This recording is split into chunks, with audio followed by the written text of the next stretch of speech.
I manage policy and research at the Charity Commission for Northern Ireland. The Commission is the new independent regulator of charities here. Charity regulation is quite new in Northern Ireland, and compulsory charity registration opened just over a year ago. It's a new process, and we know that any new process can be daunting. So we're keen to point charities in the direction of support, advice, guidance that they can access. And a key support for charities would be the likes of helper groups, such as local support networks. I come from quite a community background. I've been involved in community activities probably since the late 80s. Presently I manage the Rural Development Programme in the North East. We work very closely along with North Antrim Community Network in particular.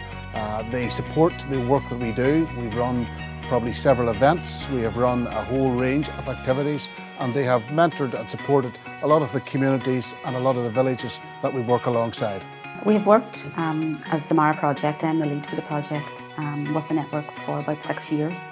And prior to that, I've worked with a number of the local rural support networks on a range of projects. In terms of the MARA project, we have worked really closely. Our relationship has been excellent with the networks in terms of their delivery of the project. They have worked really closely in their local areas with community and voluntary groups to ensure that those households who are the most vulnerable in their area are identified and supported through the MARA project. We have a long established relationship with community networks in this area, and certainly over the years I think that we would say that it has made a significant difference. We have a long-standing partnership across a number of health, social wellbeing improvement issues in terms of, for example, community grants or various programmes. I think the difference it makes is that the networks are more local and more accessible to communities. So if you take this locality, we cover in Public Health Agency 10 local councils currently, and that's very difficult for a relatively small team of people that work with me in the team. You really get out on the ground to communities where the networks have that ability to do that. They have the contacts, they have a knowledge and an expertise within the community, and I think they're recognised and trusted within the community.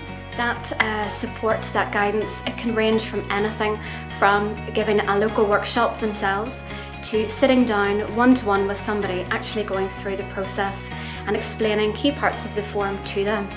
They also provide things like access to computers, scanners, the facilities that organisations need to submit an application that can be difficult if you're out and about in Northern Ireland, getting access to those. Within the last year, many groups in Down District were successful in applying for over £1 million of funding from the Rural Development Programme. They were guided through the planning of their projects and the application process and the management of their projects by County Down Rural Community Network. Our relationship has been very positive, both in terms of the relationships that we have personally built up with the staff there. There's been great mutual respect and trust within the project, and they have delivered very successfully on all the targets of the project. I think it's actually added a lot of value to our programme. We've run several programmes, particularly one around village renewal, and the partnership that we developed alongside the Rural Network meant that we could A, do far more villages, B, we could actually work much more intensively with them. And I think the village renewal programme that we ran here in the North East has been as good, if not better, than any other in Northern Ireland. And I think that's down to the partnership. The network also helped to bring in other funding, they brought in other expertise. Often they are familiar faces to these groups in their local community. They're accessible, they're local, and those are things that we really recognise with the local support groups. We have visited in the course of the MARA project and its predecessor over the past 6 years about 16,000 household visits. And from that project, there's almost 3 referrals from every visit made. So there have been a substantial benefit to the rural community during the project. I think it's important to have independent community networks for a number of reasons. Firstly, as an independent network who are separate from statutory organisations, They have the ability to draw in funding from a range of sources, and in the current climate that we work in, it's important that organisations can avail of funding from charitable trusts, big lottery, etc. I think it's very important indeed to have independent community networks. We work with a whole range of stakeholders and a whole range of organisations, councils, Invest NI, community organisations, and a range of support organisations.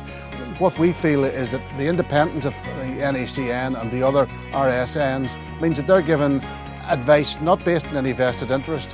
They've got a whole range of people with a range of skills in community development, in rural development and in animation that are more than useful to us, and we know if we go there they're going to give us the type of support that we're looking for and that the villages need. We know that some local small charities may be a bit daunted to approach us as the regulator, so it's important that the local rural support networks are independent of us, they're independent of statutory bodies, they're familiar and friendly to the local groups on the ground. I think it's important to have independent community networks because it does give an independent voice and an ability within the usual governance frameworks, and an ability to test and to stretch and to challenge and lobby in a way that for example, statutory agencies may be more constrained. They also have a key lobbying and advocacy role, and as an independent organisation they're able to do that much more easily than they would if they had any affiliation to a statutory organisation. And I think it's been imperative and really important in this project that they can lobby for the clients and the people who live in rural areas who they work on behalf of. So that independence has made them maybe in a way more acceptable to the community in which they work as well. There is that flexibility, the ability to respond much more quickly, and as I said, to lobby without being constrained by whether it's political or other sort of constraints that sometimes sit with the more statutory organisations.